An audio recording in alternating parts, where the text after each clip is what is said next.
Italian लोग Indian लोगों को पसंद करते हैं या फिर नहीं करते हैं। आज की इस वीडियो में आप लोगों को डिटेल में मैं ये सब कुछ समझाने वाला हूं, क्योंकि मुझे यहाँ पर 4 साल के करीब होने वाला है। ये जो सितंबर है इसमें 4 साल मुझे यहाँ पर इटली में काम करते हुए हो जाएगा। मैंने यहाँ पर डेयरी फार्म में काम किया है, लेकिन मैं बहुत सारे मालिकों से बात भी कर चुका हूँ और मिल भी चुका हूँ, और यहाँ पर वकीलों से भी मिल चुका हूँ और उनसे भी बात कर चुका हूँ। तो ये लोग कैसे होते हैं और आप लोगों को कैसे ये ट्रीट करते हैं, इंडियन लोगों को कैसे ट्रीट करते हैं, इंडियन लोगों को ये किस नजर से देखते हैं, ये सब कुछ आपको डिटेल में बताने वाला हूं। तो वीडियो को आप लास्ट तक जरूर देखें ताकि आपको सब कुछ समझ में आ जाए। तो चलिए स्टार्ट करते हैं आज का ये वीडियो। सबसे पहले मैं आपको बताता हूं कि इटालियन लोग इंडियन लोगों के प्रति बहुत ही ज्यादा हम्बल होते हैं। ठीक है, हम्बल होते हैं कि भाई अगर आप काम अच्छा करते हो, काम अगर ईमानदारी से करते हो, इनको काम चाहिए कि भाई आप 1000 यूरो में इनका 1500 यूरो का काम करके दो। अगर आप ऐसा करते हो कि भाई आपको थोड़ी सी ज्यादा मेहनत करनी पड़ेगी, जैसे कि मैं करता हूं यहाँ पर, तो मुझे यहाँ पर पसंद करते हैं, मुझे नहीं पसंद करते, मेरे काम को पसंद करते हैं। ठीक है, और मैं इंडियन हूँ इसलिए ये लोग मेरे साथ में हम्बल रहते हैं। और अगर मुझे लैंग्वेज आती है, अगर आपको लैंग्वेज आती है तो आपके साथ में और भी ज्यादा हम्बल रहेंगे, क्योंकि इन लोगों को एक डर भी रहता है कि भाई अगर इस आदमी के साथ में मैं अगर सही से बिहेव नहीं करूंगा और ये जा करके अगर वो क्या बोलते हैं, अगर ये जा करके और यहाँ पर वो एक संस्था होती है जिसमें कि लेबर के लिए वो काम करती है, लेबर के लिए कम्युनिटी बनी हुई है, अगर उसमें जा करके बोल देगा तो हमारे ऊपर केस वगैरह हो जाएंगे और हमें है ना ये धंधा बंद करना पड़ सकता है। ये लोग है ना, इटालियन लोग ये सोचते हैं इस बात के लिए। और जब आपके डॉक्यूमेंट्स बन जाते हैं और आप अगर कॉन्ट्रैक्ट बेस पर काम करने लगते हो, तब आपके साथ में और भी ज्यादा हम्बल रह करके इन लोगों को काम करना पड़ता है।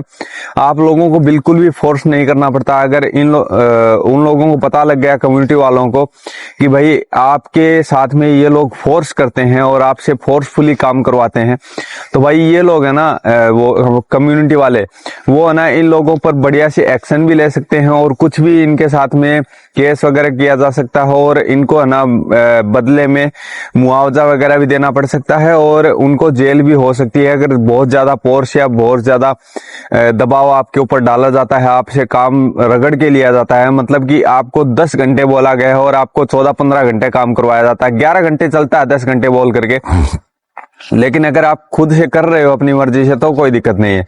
लेकिन अगर आपको फोर्सफुली करवाया जाता है काम, तो भाई वो इनके लिए बहुत बड़ी दिक्कत हो सकती है।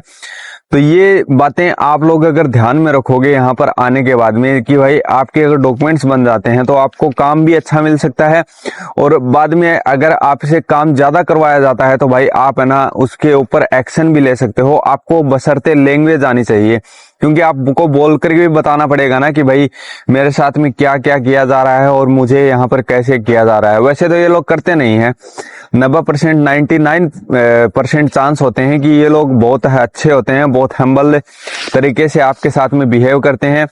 जो फिक्स अगर आपको काम मिलता है, जैसे कि मुझे यहाँ पर 1000 यूरो का काम मिल गया है इस डेयरी फार्म में, ठीक है, तो मेरा जो टैक्स है वो मालिक खुद पे करेगा अगर फिक्स काम है तो। और अगर फिक्स काम नहीं है, जैसे कि अगर खेती बाड़ी में जाते हैं या फिर किसी और कोई ऐसे काम में जाते हैं जिसमें फिक्स सैलरी नहीं है, जैसे कि 5 यूरो घंटे का, या फिर फिक्स काम नहीं मिलता है, 6 यूरो 5 यूरो घंटे के मिलते हैं, तो आप घंटे के हिसाब से खुला काम करते हो, ओपन वर्क करते हो, तो उस काम में अगर आपको टैक्स मालिक पे नहीं करता है तो वो आपकी रिस्पॉन्सिबिलिटी होती है कि आप टैक्स पे करो।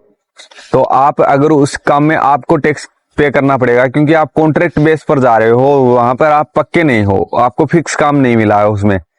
तो भाई यही सारी बातें हैं, तो आप लोगों को बहुत ज्यादा ध्यान में रखनी चाहिए। आपको सबसे पहले यहाँ पर इटली में आते ही सबसे पहले यहाँ पर डॉक्यूमेंटेशन का प्रोसेस करना होता है, और उसके बाद में आपको लैंग्वेज सीखनी पड़ती है। और उसके बाद में अगर आपका हाथ बढ़िया चल गया तो आपको है ना यहाँ पर लाइसेंस भी बनवा लेना चाहिए, जो कि पाटेंटे होता है, और आपको यहाँ पर लैंग्वेज का कोर्स करना चाहिए ताकि आपके पास में एक लैंग्वेज का कोर्स का सर्टिफिकेट भी हो। तो ये सारी चीजें भाई आप इंडिया से दिमाग में लग करके चलो, और जब भी यहाँ पर आते हो ना तो मेरी एक बात हमेशा कान खोल कर सुन लिया करो कि भाई जब भी आप यहाँ पर आने की कोशिश करते हो यूरोप में, इटली में, तो भाई आप इंडिया से ही अपने एजेंट से या फिर अपना जो भी जान पहचान वाला जो भी है ना, उससे ये बात पुख्ता करके आओ, ये बातें पक्की करके आओ कि भाई मुझे वहां पर जाकर के कितने घंटे काम करना पड़ेगा या फिर क्या काम करना पड़ेगा। जो हार्ड काम है कि आप कर पाओगे कि नहीं कर पाओगे। अगर आप नहीं कर पाते हो फिर भी आप यहाँ पर आ जाते हो तो आपको भाई निराश होकर के जाना भी पड़ सकता है। तो ये सारी चीजें ना दिमाग में रखोगे तभी आप यहाँ पर सक्सेस हो पाओगे। अगर आपका बैकग्राउंड खेती बाड़ी का है, फार्मिंग का है, इंडिया में अगर आप फार्मर थे या फिर आपके जो आपका बैकग्राउंड फार्मिंग का है, मतलब कि आप खेती बाड़ी करते रहे होंगे इंडिया में, अगर आप खेती बाड़ी किए हुए होंगे तो यहाँ पर आकर के आपके सक्सेस होने के चांस ज्यादा होते हैं। क्योंकि सबसे पहले जो 3 या 4 साल जो काम करना पड़ता है यहाँ पर, वो खेतीबाड़ी से रिलेटेड, फार्मिंग से रिलेटेड काम ही करना पड़ता है आपको, और उसमें बहुत ज्यादा मेहनत लगती है। आप ये बिल्कुल भी सोच करके मत आना कि भाई 1 साल में या 5-6 महीने में मैं इतना सक्सेस हो जाऊंगा कि भाई मुझे मेहनत ही नहीं करनी पड़ेगी। 3 से 4 साल आपको मेहनत करनी ही करनी पड़ेगी, क्योंकि ये मैं अपने एक्सपीरियंस से बता रहा हूँ। मुझे भी यहाँ मेहनत करनी पड़ रही है।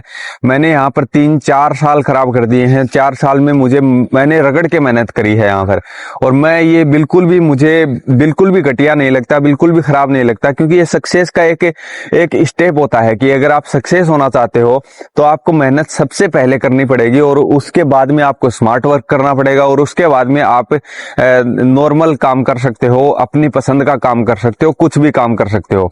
तो भाई ये सारी बातें आप दिमाग में रखो, और जब भी आप यहाँ पर आओ इंडिया से ही काम पुख्ता करके आओ। और कितना पैसा आप लगा करके आओगे वो भी एक डिपेंड करता है कि आपको सैलरी कितनी मिलेगी। जैसे कि आप अगर 16-17 लाख रुपए लगा करके आ रहे हो तो इतने का ब्याज इतना हो जाता है, 2-3 रुपए सैकड़े अगर ब्याज जोड़ करके चले तो 30 से 40 हजार रुपए, 35 से 40 हजार रुपए तो ब्याज आपको देना पड़ेगा। तो उसके हिसाब से आप डिपेंड करके देख करके चलो कि आपको स्टार्टिंग में सैलरी क्या मिलेगी। स्टार्टिंग में अगर आपको सैलरी 1100 या फिर 1000 यूरो मिलते हैं ना, तो ठीक ठाक है। आप है ना ब्याज को चुका सकते हो और साथ में थोड़ा थोड़ा पैसा और भी चुका सकते हो। लेकिन ये आप पक्का कर लेना, जब भी आप यहाँ पर आओ तो भाई आपको ना, आप बढ़िया से मेहनत करो, बढ़िया से दिमाग लगा करके काम करो और ईमानदारी से काम करो, ताकि है ना आपको यहाँ पर कोई किसी भी तरीके की दिक्कत ना हो। और जब आप यहाँ पर बढ़िया काम करने लग जाओगे और आप अगर अपनी पसंद का काम करना चाहते हो तो आपको है ना लैंग्वेज भी जरूरत पड़ेगी, और उसके बाद साथ में डॉक्यूमेंट्स, और अगर आप लाइसेंस बनवा लेते हो तो उसके साथ में और भी बहुत बढ़िया आपका स्कोप हो सकता है।